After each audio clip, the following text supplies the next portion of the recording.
Hari ini saya akan membagikan kepada saudara satu firman Tuhan yang buat saya itu sangat spesial sekali. Dan kalau saudara bisa menangkap dan memahami ini bukan sekedar kayak yang ngerti nggak ngerti, tahu nggak tahu, tapi Anda benar-benar bisa menangkap, menerima dan mengerjakan ini dalam hidup saudara. Saya mau ngomong begini, hidup kita tidak akan sama lagi. Kita akan melihat bagaimana keajaiban-keajaiban Tuhan, bagaimana janji-janji Tuhan yang tercatat dalam firman Tuhan itu bukan cuma tercatat dalam firman Tuhan. Tapi itu akan diurapi, diberkati, terus kemudian diimpartasikan dan itu akan jadi pengalaman kita secara pribadi. Oke, jadi baca Alkitab bukan cuma kisah ribuan tahun yang lalu. Tapi baca Alkitab itu sebagai pengalaman yang kita alami di dalam kehidupan kita. Oke, nah hari ini saya akan bicara tentang yang namanya the covenant of God. Tentang yang namanya perjanjian. Mari kita buka di dalam Yesaya 55 ayatnya yang ke-8 sampai ayat yang ke-9. Sebab rancanganku bukanlah rancanganmu, dan jalanmu bukanlah jalanku. Demikianlah firman Tuhan. Seperti tingginya langit dari bumi, demikianlah tingginya jalanku dari jalanmu, dan rancanganku dari rancanganmu. Sampai di situ pembacaan kita. Di ayat ini kita belajar tentang yang namanya jalan Tuhan, the way of God, dibandingkan dengan jalan manusia, the way of man. Nah kalau Anda lihat di sini, Anda akan bisa mengerti Tuhan yang ngomong jalanku itu bukan jalanmu. Kelasnya beda nih. Ya jalan manusia di bawah sana. Tapi jalan Tuhan di atas. Bahkan firman Tuhan ngomong seperti tingginya langit dari bumi. Berarti bedanya itu bukan tipis-tipis. Beda kelasnya itu jauh sekali. Yang di bawah ngelihatnya wow nggak sampai kejauhan. Demikian pula yang dari atas ngelihat ke bawah kelasnya beda sama sekali. Seperti itu kalau kita hidup dengan jalan manusia dibandingkan kalau kita hidup dengan jalan Tuhan. Saya berdoa kita semua di tempat ini, anak-anak Tuhan. Siapa anak-anak Tuhan di tempat ini? Boleh lambaikan tangan saudara. Saya berdoa Anda hidup di jalannya Tuhan. Amin. Itu jalan yang lebih baik, itu jalan yang lebih tinggi, itu jalan yang lebih superior, dan itu jalan yang Anda akan lihat bagaimana hasilnya ajaib di dalam kehidupan saudara. Oleh karena itu, di tahun 2023 ini, kalau kita ingin selamat, kita ingin melihat perkara-perkara yang ajaib di dalam kehidupan kita, saya ajak saudara, berjalanlah di jalannya Tuhan. Ya, jangan berjalan di jalannya manusia. Kalau saudara anak Tuhan, tapi jalannya di jalan manusia. Jalan manusia sama seperti jalan orang dunia. Maka yang dialami orang dunia, kita juga bisa alami juga. Sama sekali nggak ada kurangnya kita jadi orang Kristen. Ya, mereka kerja keras, kita juga bisa kerja keras. Mereka networking, kita juga bisa networking. Ya, dan itu semua jalan manusia kita bisa kerjakan. Tapi jalan Tuhan lebih tinggi dari jalan manusia. Mari kita baca 2 Samuel 22 ayat 31 bagian A saja. Adapun Allah jalannya apa? Sempurna. Semuanya katakan sempurna. Lebih keras katakan sempurna. Jalan Tuhan itu apa? Sempurna. Ini perfect. Itu jalan yang terbaik. Itu jalan yang paling akurat. Paling benar. Namun demikian saya mesti memberikan warning terlebih dahulu dengan saudara. Bahwa jalan yang terbaik, jalan yang perfect itu, yang sempurna itu tidak selalu jalan yang paling nyaman. Tidak selalu jalan yang paling gampang. Tidak selalu jalan yang paling singkat, paling cepat. Padahal kita manusia maunya gampang, singkat, instan. Ya, tapi jalan Tuhan nggak kayak gitu. Makanya Tuhan ngomong jalanku beda sama jalanmu, lain. Mari kita baca. Keluaran 13 ayatnya yang ke-17 sampai 18. Mari kita lihat bagaimana Tuhan menuntun umatnya keluar dari perbudakan Mesir. Setelah Firaun membiarkan bangsa itu pergi, Allah tidak menuntun mereka melalui jalan ke negeri orang Filistin. Perhatikan, walaupun jalan ini yang paling dekat. Tuhan ngomong, aku gak pimpin kamu lewat jalan itu, walaupun itu jalan yang paling dekat. Harusnya shortcutnya ke situ, instannya ke situ. Tuhan ngomong enggak, no. Sebab firman Allah, jangan-jangan bangsa itu menyesal apabila mereka menghadapi peperangan sehingga mereka kembali ke Mesir. Tuhan tahu nih, bangsa Israel belum siap. Kalau nanti dibawa lewat situ, langsung balik ke Mesir mereka. Jadi Tuhan itu kalau milihin jalan buat kita, dia pilihkan jalan yang terbaik buat kita. Amin. Saya mau ngomong sama saudara, proses yang Anda lalui dalam hidupmu, saya percaya itu proses yang terbaik. Haleluya. Jadi lewati proses yang dari Tuhan itu. Saya lanjutkan dulu. Ayat 18. Tetapi Allah menuntun bangsa itu berputar. Perhatikan kata itu. Berputar melalui jalan di padang gurun menuju ke laut Teberau dengan siap sedia berperang. Berjalanlah orang Israel dari tanah Mesir. Coba Anda renungkan itu. Harusnya dari sini ke situ langsung bisa aja ke situ. Tapi anehnya Tuhan bawa bangsa Israel muter dulu. Kemana dulu. Setelah itu baru sampai ke tujuan. Karena itu proses yang dibutuhkan mereka. Dibutuhkan oleh Tuhan untuk mempersiapkan mereka. Sehingga mereka ready untuk masuk di dalam rencananya yang terbaik. Saya berdoa yang Anda alami adalah rencananya yang terbaik. Yang Anda terima adalah berkatnya yang terbaik. Haleluya. Tapi untuk kita ngalami itu, kita harus ngerti. Tuhan punya cara sendiri dalam menuntun hidup kita. Ya, baca lagi. Matius 7 ayat 13 sampai 14. Ini petunjuk firman Tuhan. Ya, dalam hidup itu saudara harus ngerti. Hal-hal yang kita baca ini mungkin tidak menyenangkan buat saudara. Tapi pastilah ini akan membawa yang terbaik dalam hidup saudara. Ini kata Tuhan. Bahkan ini Yesus katakan. Masuklah melalui pintu yang apa? Sesak itu loh, kok disuruh lewat pintu yang sesak. Karena lebarlah pintu dan luaslah jalan yang menuju kepada kebinasaan. Dan banyak orang yang masuk melaluinya. Saudara harus ngerti itu. Kalau saudara dalam hidup hanya ngikutin orang banyak ngelakuin apa, kita ngelakuin apa, jalan yang lebar, yang gampang, yang dipilih oleh orang banyak, hati-hati. Bisa-bisa itu menuntun pada kebinasaan. Cari yang gampang, cari yang cepat, instan kaya, instan sukses, cepat cuan, cepat naik. Banyak orang maunya begitu. Tapi firman Tuhan ngomong, banyak yang mengalami kebinasaan. Ya, lanjutkan. Ayat 14.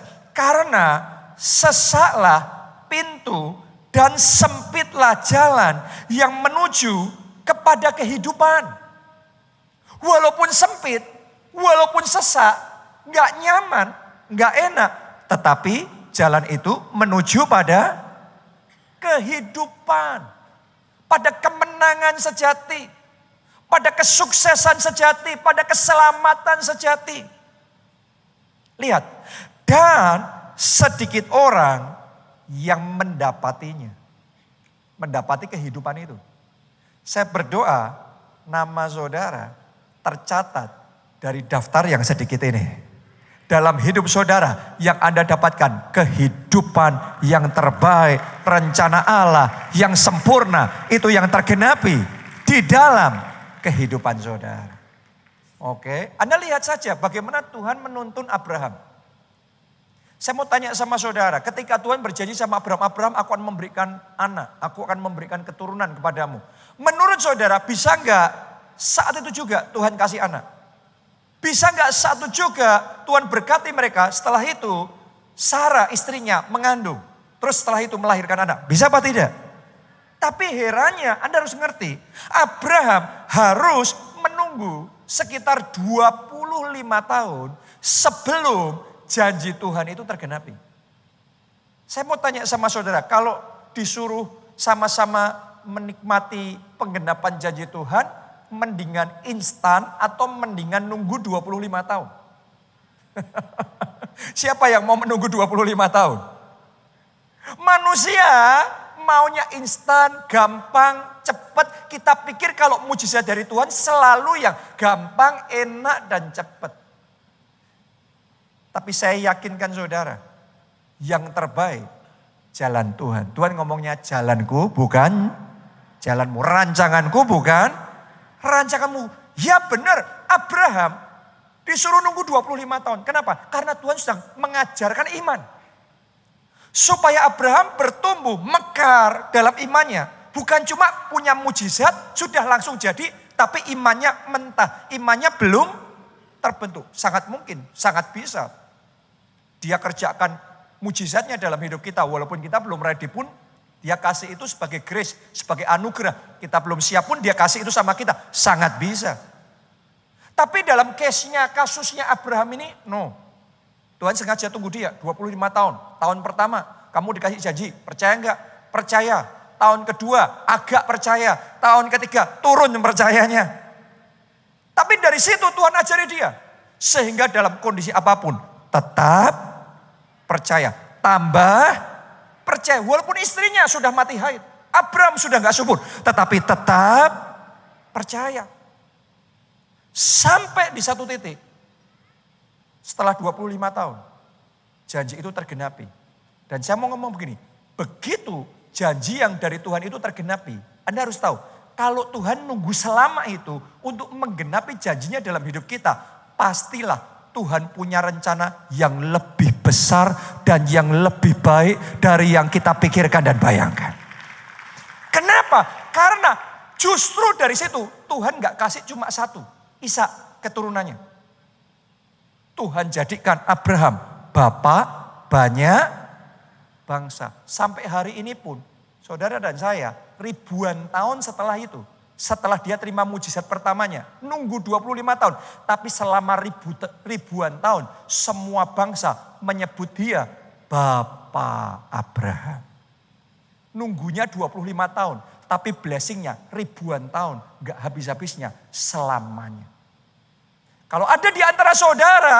Melihat kiri kananmu. Cepat majunya. Cepat naiknya. Cepat suksesnya. Engkau kok prosesnya lama sendiri. Engkau sudah taat. Engkau sudah setia. Saya mau ngomong sama saudara. Tetap jalan di jalannya Tuhan.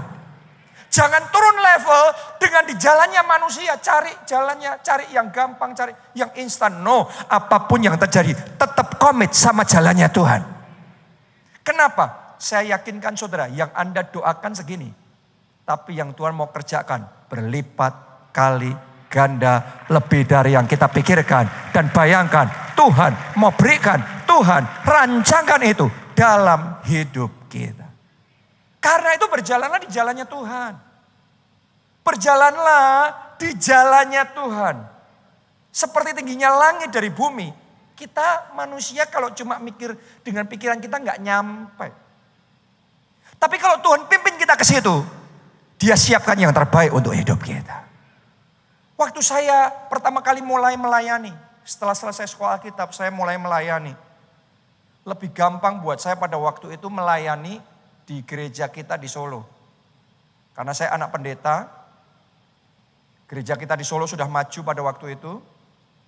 Dan saudara boleh cek, mayoritas anak pendeta di Indonesia ataupun di dunia, itu akan meneruskan gereja yang dikembalakan oleh bapaknya. Ya di kota itu, ya di gereja itu. Tapi di dalam case-nya saya beda. Saya dilempar keluar.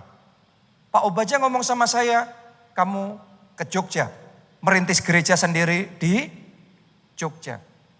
Jadi saya meninggalkan semua zona nyaman saya, yang lebih gampang, lebih enak buat saya tinggalkan. Untuk apa? Memulai perintisan gereja di Jogja. Dan saudara semua ngerti, apapun itu, entah gereja, entah itu organisasi, yayasan, bisnis, apapun itu, yang namanya merintis sesuatu, itu perjuangannya besar. Harus melalui proses ini, itu, dan lain sebagainya. Saya harus melalui proses yang gak mudah, difitnah, proses banyak masalah, tantangan, dan banyaklah. Saya gak punya waktu untuk cerita sama saudara, tapi saya ngalami banyak proses itu di dalam kehidupan saya. Kenapa kok harus melalui semuanya itu? Dan gak langsung maju lagi. Gak langsung terjadi terobosan lagi. Gak langsung bertumbuh lagi. Karena ternyata di momen itu Tuhan sedang mengajari saya untuk menjadi tahan uji. Untuk belajar bersandar kepada Tuhan. Untuk mengandalkan kekuatan Tuhan daripada kekuatan manusia. Kalau saya nggak diajarin kayak gitu, saya pokok kalau berpikir apa, ngerencanain apa, jalan apa, sukses. Berpikir buat rencana, kerjain, sukses. Saya percayanya sama kekuatan saya, rencana saya, atau kuasa Tuhan. Saya percaya sama diri saya sendiri. Kalau saya percaya sama diri saya sendiri, saya hanya bisanya sejauh yang saya bisa. Tapi untuk satu masa dalam hidup saya, walaupun yang saya pikirkan benar, yang saya kerjakan benar, tapi nggak tembus, tetap nggak bisa ada pertumbuhan, nggak bisa ada kemajuan. Ternyata Tuhan sedang mengajari saya berjalan di jalannya Tuhan. Saya sedang diajari untuk bergantung kepada Tuhan, untuk mengandalkan Tuhan, untuk bergerak di dalam kuasa dan pengurapan Tuhan. Saya sedang belajar untuk menangkap hikmatnya Tuhan. Dan ketika saya nangkap pelajaran yang Tuhan mau saya pelajari itu, akhirnya terobosan juga terjadi. Tapi berita baiknya, terobosannya bukan sesuai kapasitas saya. Tapi terobosannya, Alkitab mencatat, apa yang tidak dilihat oleh mata, tidak didengar oleh telinga, tidak timbul dalam hati manusia, itu yang Tuhan berikan bagi orang-orang yang mengasihi Dia.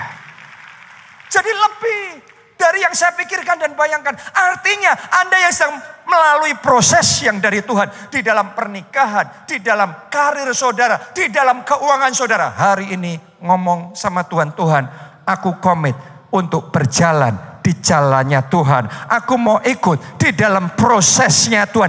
Aku mau rencana Tuhan yang terbaik tergenapi di dalam kehidupanku. Doa saya itu terjadi dalam hidup saudara. Katakan amin. Ayo kita kasih tepuk tangannya yang paling meriah buat Tuhan kita. Dan saudara harus ngerti, jalan Tuhan, tadi kan kita semua ngomong kita mau berjalan di jalannya Tuhan. Boleh katakan amin? Itu adanya jalan Tuhan di dalam firman-Nya. Di dalam perjanjiannya. Kan kita punya pertanyaan. Gimana caranya berjalan di jalannya Tuhan? Balik lagi firman-Nya. Firman-Nya itu perjanjiannya. Kita baca ya. Mazmur 25 ayat 12 dan 14. Siapakah orang yang takut akan Tuhan? Kepadanya Tuhan menunjukkan jalan yang harus dipilihnya. Anda mau ditunjukin Tuhan jalan yang harus engkau pilih? Keputusan yang engkau harus ambil? Pasangan hidup yang mana yang harus engkau pilih? Pekerjaan mana yang harus engkau jalankan? Jadilah orang yang takut akan Tuhan. Amin. Tuhan ngasih tahu jalannya apa? Ayat 14 sekarang. Bandingkan ayat 12 dan ayat 14. Tuhan bergaul karib dengan orang yang takut akan Dia. Ini sama-sama orang yang takut akan Dia. Dan perhatikan, perjanjiannya diberitahukannya kepada mereka. Tadi ayat 12 Tuhan ngomong sama yang takut akan Tuhan dikasih tahu jalannya. Di ayat 14 dikasih tahu perjanjiannya. Berarti jalan Tuhan itu sama dengan perjanjiannya Tuhan. Dan kalau saudara berjalan di dalam jalannya Tuhan itu, engkau akan menikmati kasih setianya. Itu akan saudara nikmati dalam hidup saudara. Mazmur 25 ayat yang ke-10. Segala jalan Tuhan, perhatikan, segala jalan Tuhan adalah apa? Kasih setia dan kebenaran bagi orang yang berpegang pada perjanjiannya dan peringatan-peringatannya. Kalau Anda jalan di jalannya Tuhan, hidupmu gak akan kering dari anugerah. Saya mau ngomong sama saudara, segala jalan Tuhan adalah kasih setia. Anda jalan sama Yesus, engkau akan menikmati kasihnya baru setiap pagi. Kesetiaannya tetap ada di dalam hidup saudara. Engkau tidak akan dibiarkannya jalan sendiri, tetapi dia akan terus menyertai. Melalui api. Memang melalui api. Sadrak, Mesak, Abednego melalui api. Tapi tidak dihanguskan. Melalui air. Bangsa Israel menyeberangi Laut Merah itu. Tetapi tidak dihanyutkan. Jalan Tuhan itu kasih setia. Oh, saya berdoa mulai hari ini dalam hidupmu gak kering, gak kayak jalan sendiri ya. Kalau Anda jalan di jalan manusia, Anda jalan sendiri. Tapi kalau saudara jalan di jalannya Tuhan, saya yakinkan saudara, selalu akan tersedia penyertaan Tuhan itu di dalam hidup saudara. Itu akan selalu ada. Tuntunan Tuhan, kau dikasih tahu, milih yang ini.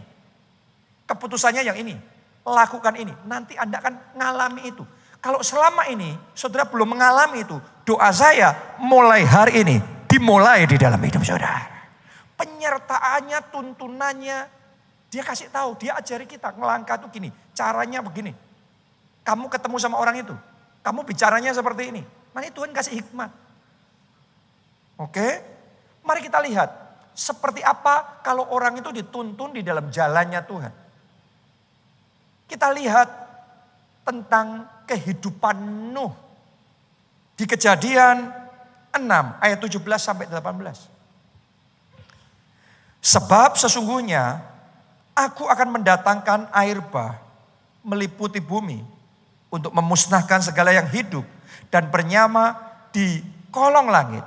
Segala yang ada di bumi akan mati binasa. Jadi kalau Anda lihat dalam sejarah manusia ya, ada masa-masa tertentu itu terjadi gejolak, terjadi krisis, terjadi kelaparan. Kalau di masanya Nuh ini, seluruh dunia binasa semuanya. Nah mari kita lihat ini. Lihat ini.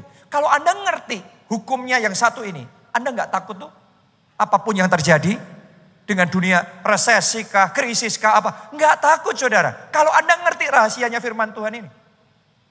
Perhatikan ayat berikutnya. 18.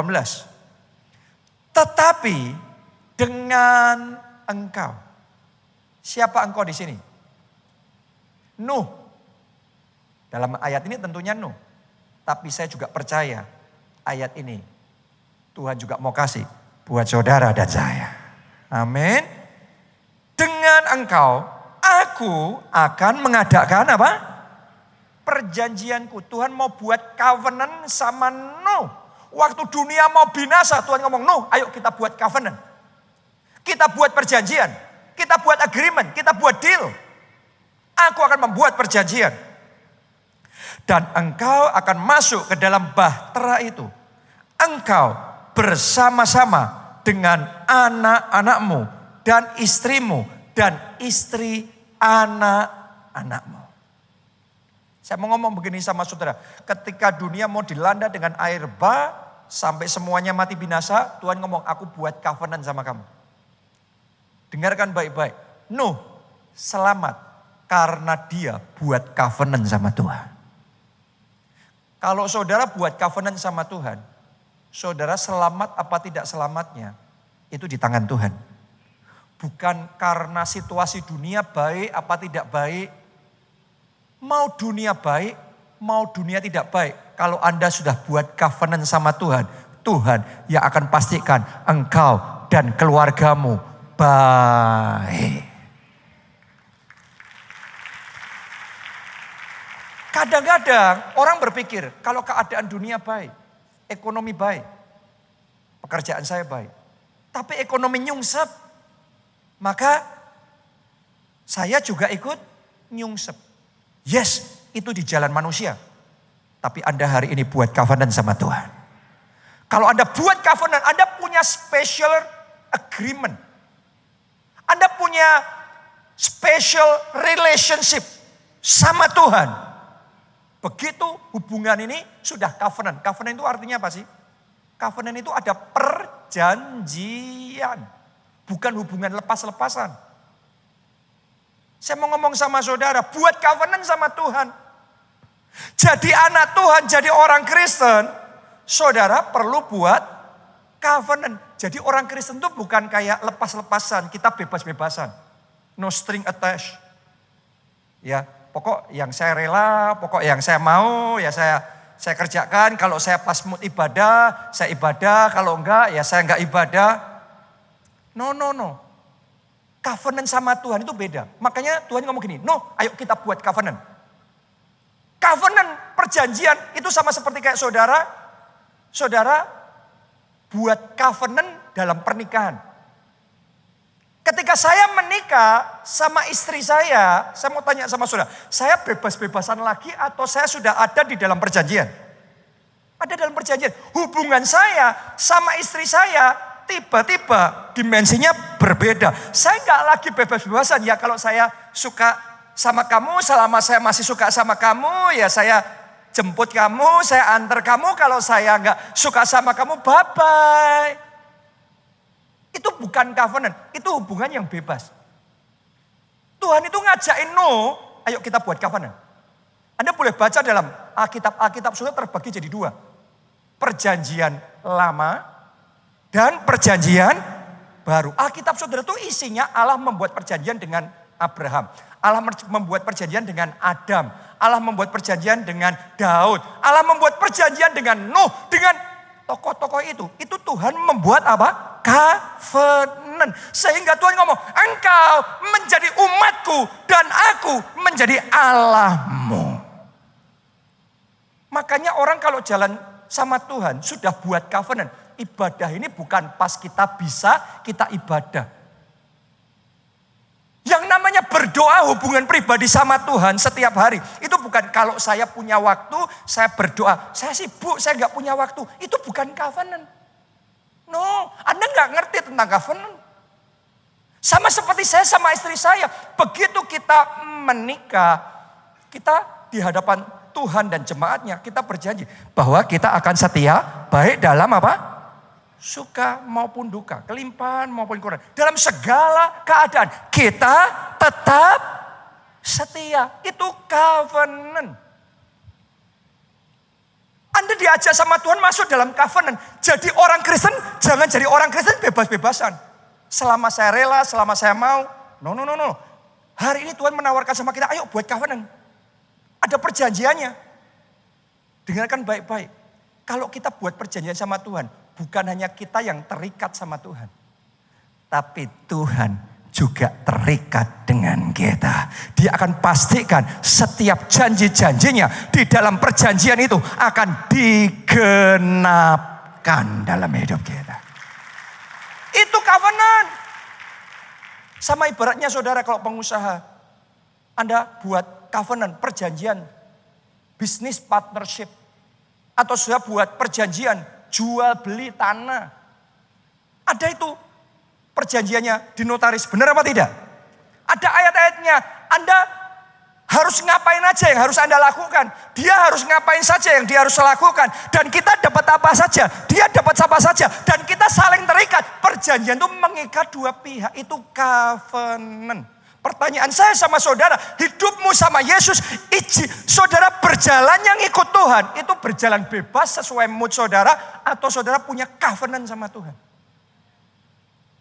Dalam hidup saya melayani Tuhan, ini bukan selagi saya bisa. Saya melayani Tuhan, itu sebuah covenant sama Tuhan. Saya beribadah sebuah covenant. Hubungan pribadi saya tiap hari. Doa, firman sama Tuhan, bergaul karib dengan Tuhan. Itu sebuah covenant. Dan saya berdoa mulai hari ini, kita semua masuk di dalam dimensi yang lebih dalam. Berjalan bersama dengan Yesus. Bukan dimensi bebas-bebasan, tetapi dimensi perjanjian. Di situ engkau akan menikmati kasih setianya di dalam level yang belum pernah terjadi sebelumnya dalam hidup saudara. Akan tergenapi. Katakan amin. Tepuk tangannya yang paling meriah buat Tuhan kita. Kenapa sih kok Tuhan mau buat perjanjian sama kita? Kenapa kok Tuhan mau saudara dan saya masuk di dalam covenant? Nomor satu, karena dia sayang sama kita.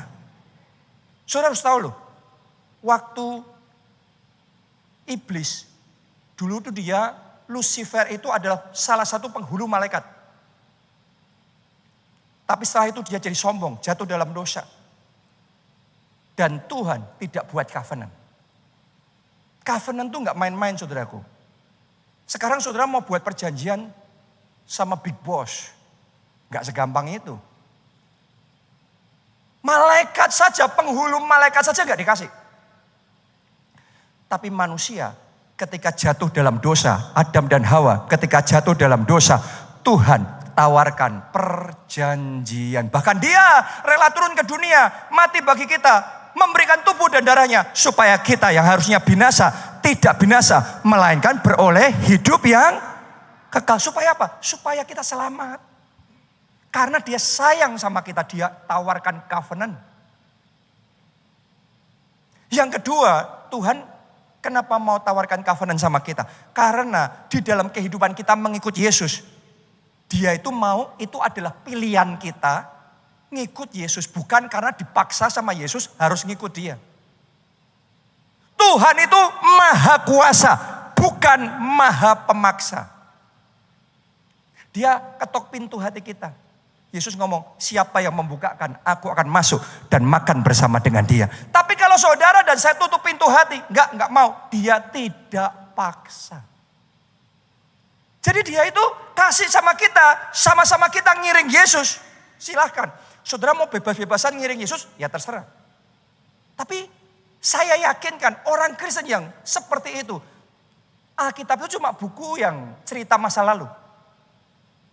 Tetapi kalau saudara mau Alkitab itu, semua yang tercatat dalam Alkitab, semua keajaiban, semua janji-janji Tuhan di dalam Alkitab itu jadi nyata dalam hidup saudara. Anda sungguh-sungguh menikmati hidup di dalam penyertaan dan tuntunan Tuhan. Hari ini saya mau ngomong sama saudara, saudara buat covenant sama Tuhan. Why covenant? Kenapa covenant? Karena Tuhan mau kita belajar komitmen. Semuanya katakan komitmen. Yang lebih kuat katakan komitmen. Semuanya lebih kuat lagi katakan saya mau komit sama Tuhan. Di zaman kita sekarang apalagi? Orang itu carinya hubungan yang tanpa komitmen. Gak usah menikah. Kita hubungan suami istri aja, suka sama suka. No commitment. Makanya Tuhan ngomong, jalanku bukan jalanmu. Lain sih, konsepnya sudah beda. Jalan manusia harus konsepnya sudah beda. No commitment. Tapi Tuhan ngomong, kalau kamu mau sama aku, covenant. Alkitab saudara itu buku kitab perjanjian. Itu kitab covenant. Yang Anda baca itu covenant. Kalau saudara mau ikut Yesus, dia mau kita belajar komitmen. Makanya tadi saya ngomong sama saudara, buat saya ibadah itu bukan saya sempat. Sempat nggak sempat, kalau sudah komit harus bisa. Benar apa tidak? Anda lakukan perjanjian jual beli. Saudara ngomong mau beli tanahnya dia 100 meter persegi. Di tempat itu, di jalan itu. Ditunjuk yang itu ya. Harganya berapa? Harganya 1 miliar. Orang itu nggak mau tahu. Saudara punya uang berapa, pokok 1 miliar harus ditransfer tuh di rekeningnya. Benar apa tidak? Itu komitmen. Komitmen nggak ada gini. Ya nanti kalau saya ada duit. Nanti kalau pas saya bisa, saya kasih kamu 1 miliar. No deal, nggak ada kesepakatan. Nggak ada perjanjian. Perjanjian itu require komitmen. Siapa di sini yang mau setiap firman-Nya, setiap janjinya yang tercatat dalam Alkitab, itu bukan cuma retorika, tetapi Tuhan benar-benar genapkan itu. Tuhan pastikan itu terjadi dalam hidup saudara. Siapa yang mau itu? Hari ini ikatkan dirimu, buat komitmen masuk dalam perjanjian dengan Tuhan dan nikmati setiap janjinya tergenapi dalam hidupmu. Tepuk tangannya yang paling meriah buat Tuhan kita. Haleluya. Makanya firman Tuhan ngomong Matius 6 ayat yang ke-33, carilah terlebih dahulu kerajaan Allah dan kebenarannya, maka semuanya ditambahkan kepadamu. Semuanya itu kalau Anda baca di ayat-ayat sebelumnya itu, kesuksesan, keberhasilan, semua yang diimpikan manusia, semua yang dicari sama manusia. Ayat sebelumnya ngomong, semuanya itu dicari oleh bangsa-bangsa yang tidak mengenal Allah. Jadi kalau bangsa yang tidak mengenal Allah itu jalan manusia ya, ngejarnya semuanya itu. Begitu ayat 33, tetapi kamu carilah terlebih dahulu kerajaan Allah dan kebenarannya. Ini jalannya Tuhan. Maka ini dealnya, ini covenantnya. Tuhan komit semuanya itu ditambahkan kepadamu. Jadi dalam hidup saya enggak pusing dengan semuanya itu. Saya enggak ngejar berkat, saya enggak ngejar kekayaan, saya enggak ngejar kesuksesan. Saya ngejar kerajaan Allah dan kebenaran. Dan Tuhan akan pastikan semuanya ditambahkan. Mulai hari ini, bukan engkau yang mengejar berkat, berkat yang mengejar saudara. Amin. Bukan saudara yang ngemis-ngemis untuk minta promosi, tapi promosi yang akan datang kepada saudara. Yes, karena itu Anda sama Tuhan buat covenant. Jangan bebas-bebasan sama Tuhan. Anda mau amin-amin, kalau Anda di luar covenant, di luar perjanjian, ayat itu nggak bisa berlaku. Ayat itu berlakunya buat orang yang covenant sama Tuhan. Tuhan mau kita komitmen. Jadi saya mau ajak saudara komitmen sama Tuhan. Siapa mau komitmen sama Tuhan? Siapa mau cari terlebih dahulu kerajaan Allah dan kebenarannya? Itu menurut saudara komitmen itu cuma kata-kata atau action? Action. Cari kerajaan Allah itu action, bukan cuma kata-kata. Action nyata apa sih? Cari dulu kerajaan Allah dan kebenarannya. Sesederhana hatinya Yesus jadi hati saudara. Visinya Yesus, perjuangannya Yesus jadi perjuangan saudara. Perjuangannya Yesus apa? Kita mau anak manusia turun ke dunia untuk mencari dan menyelamatkan yang terhilang. Yesus tuh sampai ngasih nyawa supaya jiwa-jiwa yang terhilang diselamatkan. Anda ngomong mau komit sama kerajaan Allah, saya tantang saudara, selamatkan jiwa-jiwa. Selamatkan jiwa-jiwa itu bukan tugas pendeta saja. Selamatkan jiwa itu tugas orang-orang yang buat covenant sama Tuhan. Selamatkan jiwa itu bukan kalau kita sempat, kalau kita nggak sungkan, kalau pas suasananya, kalau lagi enak, masuknya baru kita bersaksi. No. Selamatkan jiwa itu covenant, komitmen. Komitmen. Hari ini saya ingin tantang saudara. Tahun ini komitmen 12 jiwa buat Tuhan. Tadi waktu saya ngomong janji Tuhan tergenapi. Amin. Itu janji Tuhan tergenapi bagiannya Tuhan. Begitu bagiannya kita 12 jiwa buat Tuhan. Orang itu gampang enak ya. Oh saya pengen punya tanah itu. Yang itu apartemen itu punya saya. Begitu suruh bayar. Lah apa? Namanya komitmen, covenant. Saya berdoa sama seperti saudara mau Tuhan komit mengerjakan bagiannya. Kita juga komit mengerjakan bagian kita. Saya berdoa dalam hidup saudara mulai hari ini ada komitmen untuk jadi saksi Kristus. Ada komitmen untuk menyelamatkan jiwa-jiwa. Tahun ini 12 jiwa. 12 jiwa. 12 jiwa. Dari 12, saya tantang saudara, dari 12 jiwa yang Anda jangkau, paling tidak 4, saudara follow up sungguh-sungguh. Sampai tertanam di dalam gereja.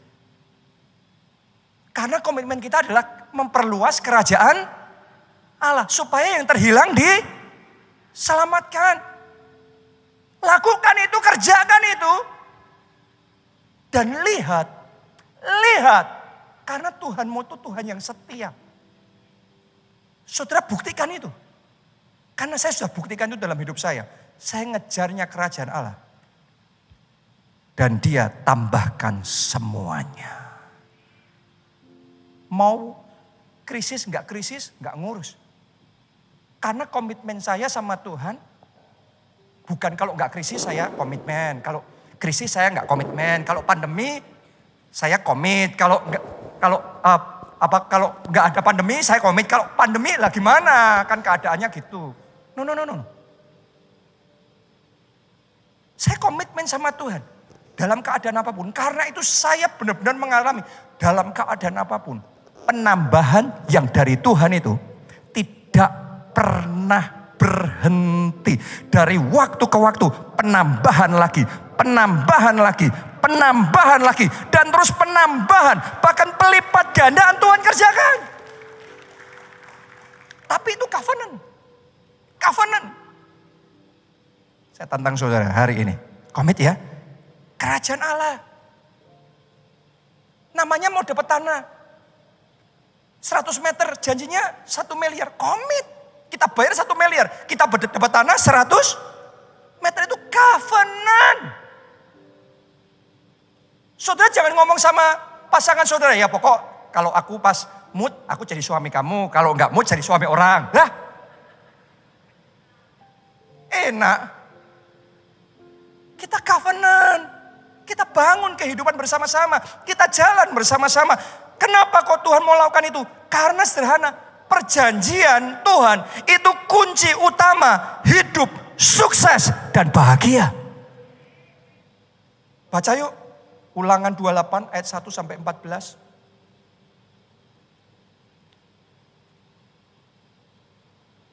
Jika engkau baik-baik mendengar suara Tuhan Allahmu dan melakukan dengan apa? Setia segala perintahnya yang kusampaikan kepadamu pada hari ini. Ini covenant saudaraku. Covenant itu mengikat. Jika engkau baik-baik, kalau enggak baik-baik ya enggak batal itu. Jika engkau baik-baik mendengar suara Tuhan Allahmu. Hari ini saya berdoa sementara firman ini disampaikan. Anda baik-baik mendengarkan firman Tuhan ini. Dan apa? Melakukan dengan setia. Covenant sama Tuhan itu bukan covenant saya coba dulu ya. Kalau cocok jalan ya. Kan sekarang banyak hubungan pria wanita gitu ya. Kalau kita cocok jalan ya enggak ya sudah ya. No. Sama Tuhan Anda enggak bisa gitu. Apa? Tuhan enggak terima orang yang maunya coba-coba gitu. Ini covenant. Setia. Segala perintahnya yang kusampaikan kepadamu pada hari ini. Sekarang Tuhan ngomong apa? Buat Anda yang mau ya, yang covenant. Anda mau tadi itu komitmen kerajaan Allah. Selamatkan jiwa itu. Tuhan ngomong gini. Maka Tuhan Allahmu akan mengangkat engkau. Oh mulai hari ini Anda gak akan turun. Karena di tangan Tuhan kuasa untuk meninggikan dan merendahkan. Kalau Tuhan ngomong, aku akan mengangkat engkau. Kekuatan neraka mana yang bisa menurunkan saudara? Kekuatan manusia mana yang bisa menjegal saudara? Kalau tangannya yang kuat yang mengangkat saudara. Terima ini janji Tuhan. Aku akan mengangkat engkau. Di atas segala bangsa di bumi. Segala berkat ini akan datang kepadamu dan menjadi bagianmu jika engkau mendengarkan suara Tuhan Allahmu. Diberkatilah engkau di kota dan diberkatilah engkau di ladang. Ayat 4, 5, 6 di Ulangan 28 isinya blessing demi blessing demi blessing. Anda boleh baca di rumah. Itu segala blessing yang baik. Tuhan ngomong, aku akan perintahkan datang kepadamu. Katakan amin, amin. Tepuk tangannya pula yang paling meriah buat Tuhan kita. Tapi semuanya itu dimulai dengan kata jika.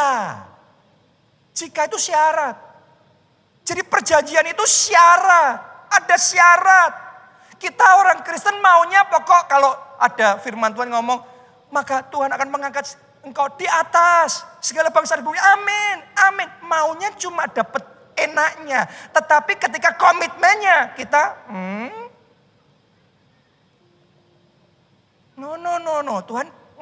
Tuhan ngajak kita hari ini. Saudara yang selama ini nggak tahu, kita masing-masing beda ya. Jadi orang Kristen saudara gimana selama ini? Ibadah saudara ini ibadah covenant atau ibadah yang kalau sempat ibadah. Kalau lagi ada acara piknik nggak ibadah. Karena itu menentukan seberapa Tuhan komit sama janjinya dalam hidupmu. Jangan protes sama Tuhan. Saudara melayani Tuhan, bersaksi, selamatkan jiwa itu covenant atau...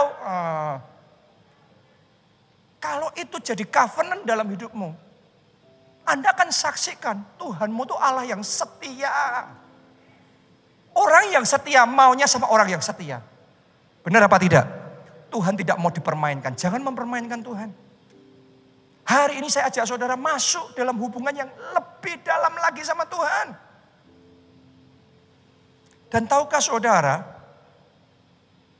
covenant ini tersedia untuk semua orang sepanjang zaman.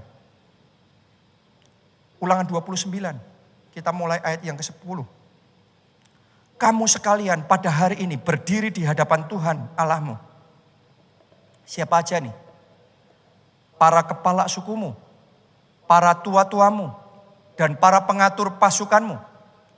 Berarti ini orang-orang topnya mereka apa bukan? Yes, ini orang-orang topnya, kelas atasnya mereka di bangsa itu. Tapi lihat berikutnya. Semua laki-laki Israel, anak-anakmu, perempuan-perempuanmu, dan orang-orang asing dalam perkemahanmu. Berarti coveragenya orang asing pun diperbolehkan masuk covenant. Bahkan tukang-tukang belah kayu dan tukang-tukang timba air di antaramu. Sampai yang paling bawah, yang grassroots, akar rumput. Orang di level paling atas sampai yang level paling bawah. Lihat Tuhan ngomong apa? Ayat 12. Untuk masuk dalam perjanjian Tuhan Allahmu, yakni sumpah janjinya yang diikat Tuhan Allahmu dengan engkau pada hari ini. Anda bisa loh buat covenant sama yang maha kuasa, yang mencipta surga dan bumi. Bisa loh. Saudara gak pernah dengar khotbah kayak gini kan? Karena kekristenan sudah sampai di titik di mana cuma di permukaan. Kalau sempat ibadah, kalau sempat memuji, menyembah, doa, kalau ingat. No. Bukan kehidupan kayak gitu saudara. Covenant sama Tuhan. Dan itu diberikan sama semuanya. Lanjutkan ayat yang ke-15. Ayat 14. Bukan hanya dengan kamu saja aku mengikat perjanjian dan sumpah janji ini. Bukan cuma kamu saja aku mengikat perjanjian dan sumpah ini. Ayat 15. Tetapi dengan setiap orang yang ada di sini pada hari ini bersama-sama dengan kita, yakni yang berdiri di hadapan Tuhan Allah kita. Berita baiknya kalimat terakhir ini. Dan juga dengan setiap orang yang apa? Tidak ada di sini pada hari ini bersama-sama dengan kita. Artinya siapa saja di zaman apapun Tuhan buka kesempatan. Anda bisa masuk di dalam covenant perjanjian dengan yang maha kuasa. Dengan Tuhan Allahmu pencipta surga dan bumi ini. Mau gak saudara masuk dalam covenant sama Tuhan? Mau gak mulai hari ini jalan sama Yesus tuh jalan covenant? Ngikut Yesus tuh ngikut covenant. Dan tahu gak saudara, covenant sama Yesus tidak bisa dibatalkan. Kalau Anda buat perjanjian sama manusia, ada gak ayat dalam perjanjian itu bisa dibatalin? Biasanya karena apa? Force major. Karena kalau keadaan terjadi begini, begitu, yang di luar kendali maka perjanjian batal. Anda mau itu apa? Asuransi. Asuransi, wah janjinya luar biasa sekali. Tapi Anda teliti aja, di dalam perjanjian di asuransi, kalau terjadi situasi perang, tidak di cover. Jadi ada yang namanya force major. Kenapa? Karena manusia terbatas.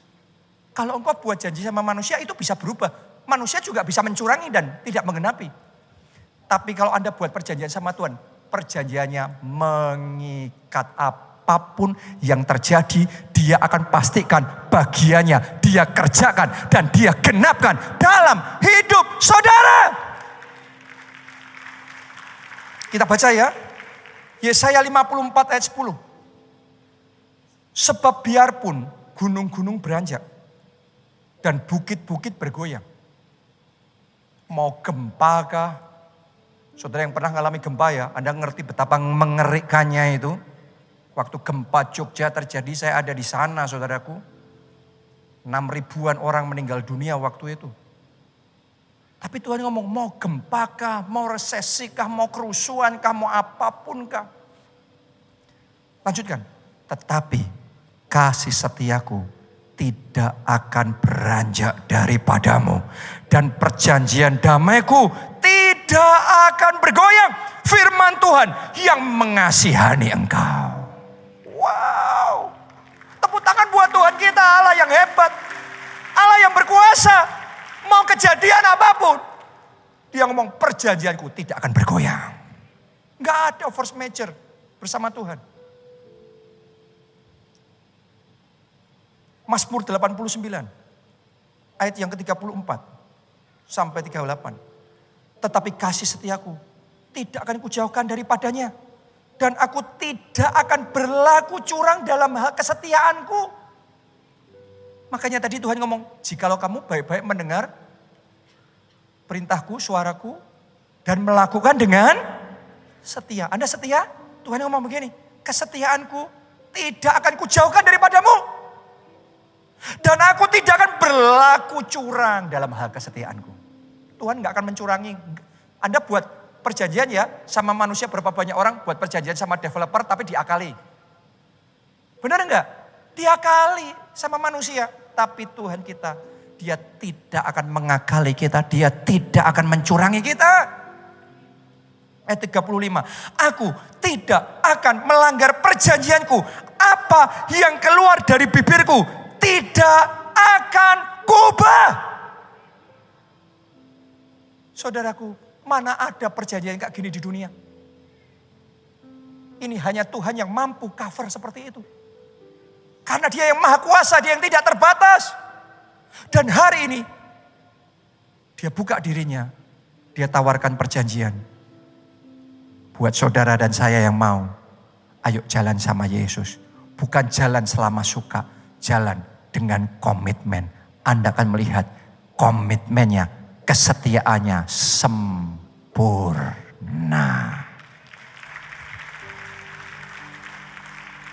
Anda mau? Pak Obaja, di keluarga kita tuh yang pertama terima Yesus. Waktu itu ngalami rambut, masalah waktu remaja ya. Ngalami masalah, rambutnya rontok, pergi ke dokter, pergi ke paranormal, pergi ke dukun, kemana-mana. Gak ada kesembuhan. Saking desperate-nya, terus dia doa. Sampai dia dengar tentang Yesus. Dan dia ngomong gini, Yesus, kalau engkau ada, kenapa doanya gitu? Karena di keluarga kami dulu gak percaya Tuhan, gak percaya setan. Kita tuh gak percaya yang gitu-gituan. Tuhan ya gak percaya, setan ya gak percaya. Yang percaya apa? Kerja keras. Itu keluarga kita. Terus sampai di satu titik Pak Obaja ngomong gini, Yesus kalau engkau memang ada, sembuhkan aku, kasih aku rambut. Kalau aku sembuh, aku janji akan ngikut engkau. Hari ini dia doa. Malamnya tidur, besok paginya waktu dia bangun biasanya itu di bantal itu rambut rontok banyak sekali. Itu pertama kalinya dia bangun, gak ada rambut yang rontok.